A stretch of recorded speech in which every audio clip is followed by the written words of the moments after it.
going to talk about speedsters. They run these up here in the Northeast. The main track that they run them at is Kutztown on Wednesday nights out in Pennsylvania. They have special shows. We run down Bridgeport, Grandview, Path Valley. We've been to 5 Mile Point. And they actually do have them up in Canada too. There's an outfit up there that has where they race them too. But mostly down here in our area, if you want to get started, it's kind of an affordable division. I mean, a complete car, turnkey, tires ready to go is right around $20,000. It's affordable. The purses are good. I mean, they were running for $2,000 to win this year. They're upping it to $2,400 to win, which is probably more than a lot of modified tracks pay on a weekly basis, and they pay back down through well too. Like, you know, if it's 24, probably like 12.9 and so forth, going down to like 200 to take the green. So they have a very good payoff, and it's a good return on a car that doesn't cost you a lot of money. It's sort of like the size of a sprint car, but it's got a little 4-cylinder motor in it with injection, a neon motor, which is more like a midget motor.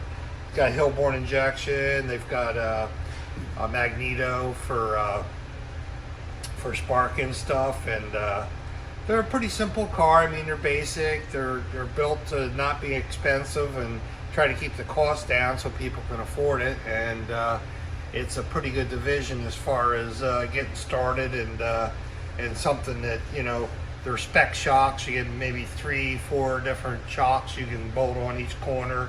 Spec springs, which, you know, there's maybe 3 or 4 different springs. You can change your spring combinations, shock combinations, but you have to run their spec shocks, so it keeps the price down, so you're not getting custom made shocks and running the price up there.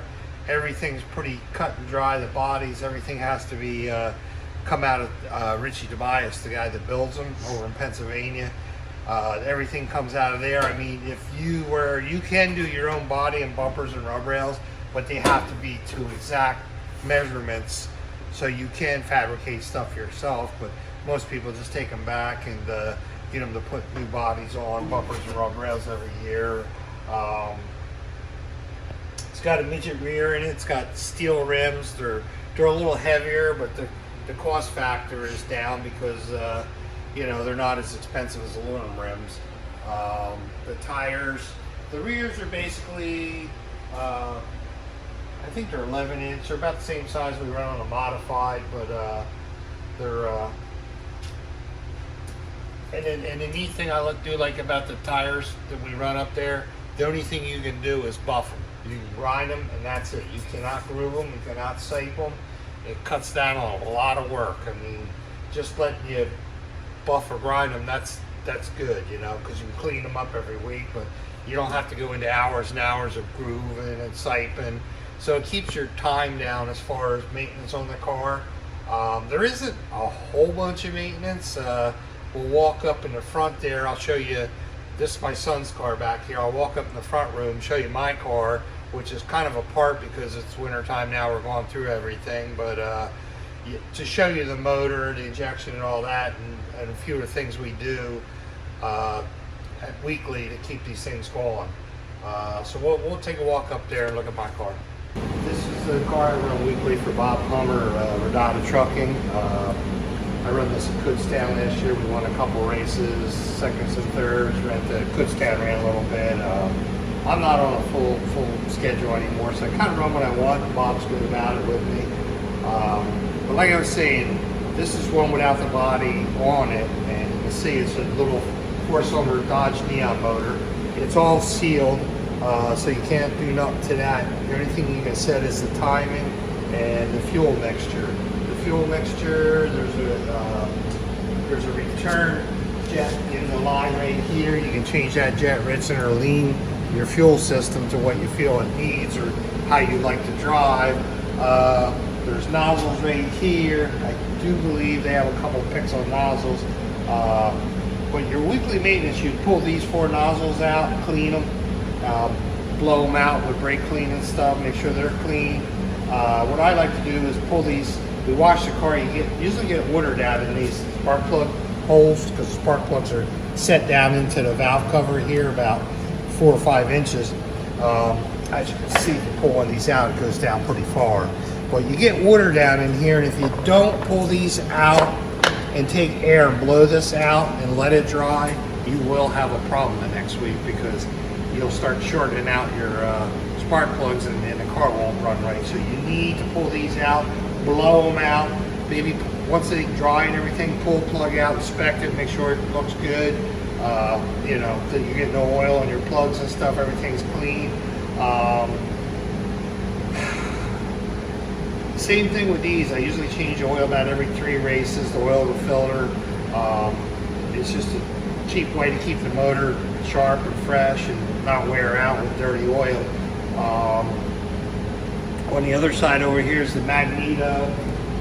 This is your magneto here, and what I do a lot of times, the cap, I take and put electrical tape around and seal the cap to the body so I don't get no moisture getting into the cap, because that'll make it run funky too, and it gives you a lot of problems. I see a lot of people have problems with their ignitions over there. I think part of it's because they get water down in them spark plug holes and stuff, and it shorts out the plugs, or else they wash the car, same thing, pressure wash it, and get water up under this cap and stuff. Like I said, I seal that off well. I cover this the best I can when we wash it. There's nothing you can really do here, because these don't seal off. Some of the older ones sealed off a little bit better, but these don't seal quite as well. Another thing, make sure you check your fluids every week, your oil level, your water level, make sure they're all up to snuff. The fuel filters, usually back here by the seat, same thing. We usually maybe once a month or something pull that out, pull it apart, blow it out, make sure there's no dirt and stuff in it. Your drive line, there's 2 grease fittings in your drive line, front and back, on the universal that I showed you. Grease them. There's slider yokes, there's grease fittings on that, so there's actually a total of 4 grease fittings in your drive line that you need to grease every week to keep it lubed up. These cars are like not a lot of power, so it's not real hard on the drive line, so probably universals and stuff will last you all year with one of these cars, because they're not that hard on stuff. In the cockpit here, you got a reservoir for your power steering. I would check that every week, make sure that's at a certain level that they tell you from the factory where to put that. A lot of the cars don't have dry sumps. They're dry. This car has a dry sump system on it. And usually once you get the car warmed up to temperature, which is about, I like to get it up to about 180, I'll open this up and see where my oil level's at, and then, you know, it takes 8 quarts of oil, this system does, and mark it, and always make sure that oil level's up to there, warmed up and running. And if it's not, you need to add oil and stuff and get that right. Weekly maintenance too, nut and bolt everything. Same thing if you could torque it with a torque wrench, 1/2-inch bolt, 60 pounds or whatever. Because these things, you know, you're vibrating, you're jumping around on the track, it's hard on everything, so it comes loose. So you need to nut and bolt it every week. Spray it, WD-40, spray all your hives, make sure everything's freed up. Same with the shocks in the front. You know, a lot of times you get a skirmish, you don't know, but you know, you'll get in and bend a shock, and then the car will be all screwed up on its handling and stuff. So pull your shock apart, push it in and out, make sure it's not, the shaft ain't bent or the body has any dents in it, because the plunger going up inside the piston will jam up on them dents on the body and put a bind in it and really give you a hard time as to what's happening with the car. Same thing, I oil my hubs, so every 3 weeks when I change oil in the filter, I'll change oil in the hubs and stuff, and go through that. Bleed the brakes, that every maybe once a month I'll open up the bleeders and bleed the brakes. There's one caliper in the front, there's one in the rear, and like I said, just to get the dirty fluid out, we'll put some new fluid in, open up the bleeders for about 30 seconds, let them drip out a little bit, clean them out, spray it back off. Other than that, it's a pretty simple car. I mean, they're not the easiest to drive.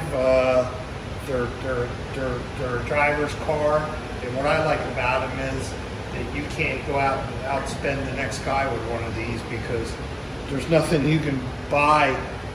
It's all spec, you know. It's sort of like an IROC car. You have to buy the parts from Tobias, and unless you can fabricate them exactly, the sheet metal and the rubber and stuff, but you're not allowed to cut, weld, or change anything on the chassis. So everybody's pretty much got the same thing.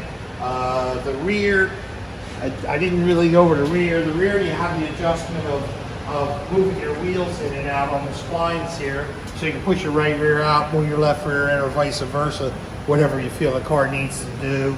There's an adjustment here on your rear panhard. You can go up and down with that to make the car roll more, roll less. And like I said, you got spring choices and shock choices. So everybody's a little different. I mean, even between me and my kid, what I run, he runs a little bit different. So that's all in preference of where you want your shocks and your springs and stuff. But it's just the idea that you're not going to go and buy a $300 shock. I mean, I think one of these Bilstein shocks is around $100 or something. So it brings the cost down, makes it affordable. The purses are good. I just don't understand why more people don't get into it, because you can buy a car for $20,000. I can't even buy a race motor for my modified for that. That's unheard of, a complete car for around $20,000 and go race for a purse that's probably way more above most of the New York purses up there, $2,500 to win. They do have some big shows. Usually once a year they'll have a 10,000 win race, they'll have a 3,000, a 5,000. So they do have a few bigger races, and I think the more they catch on, the more tracks and stuff, the more races they'll have. They'll probably get stuff up a little bit more than that. But as far as if you don't want to spend a lot of time with a modified, these are your car, because it's pretty simple. You don't have to adjust the valves because they're an overhead cam motor. It's got 2 cams up here and all that's set, so you don't have to mess around adjusting valves every week. So that's a lot less maintenance and time. If you look at them, the rub rails are in about that far from the outside of the tire. That's so you can't muscle your way through. So if you think you're going to go up and smash your way through a field of cars and win, it ain't going to happen, because what's going to happen is you're going to get your wheel tangled with somebody else's wheel and go for a ride. So you have to learn to be respectful in how you race other people and how they race you with these cars. They're not it's not a muscle car where you're going to be the big bully and push everybody out of the way, because guys go for rides when you do that. They don't have much of a front bumper. You put a little bit more than it used to be. It used to be just one loop, now it's this. So you really can't hammer your way through the field. It's like you got to drive and you got to make it happen and get by guys cleanly. So it's usually pretty good racing. I mean, guys are respectful. There's a lot of younger kids in this division that it's a good learning division, and it's an affordable division. I mean, if you want to go race and you can't afford a full-size modified or sprint car or something, I think this is the way you want to go, because it's affordable. You know, you can buy a car, you can buy a used car for around 10, 12, and go race for $2,500 to win weekly. You can't do that. And crates, I don't even know what the heck crates pay of, you know, $400 or $500 to win a crate race, or a micro sprint. I think they pay $400 or $500 to win, maybe. I really don't know. I'm not up on that, but I know it's nothing close to these.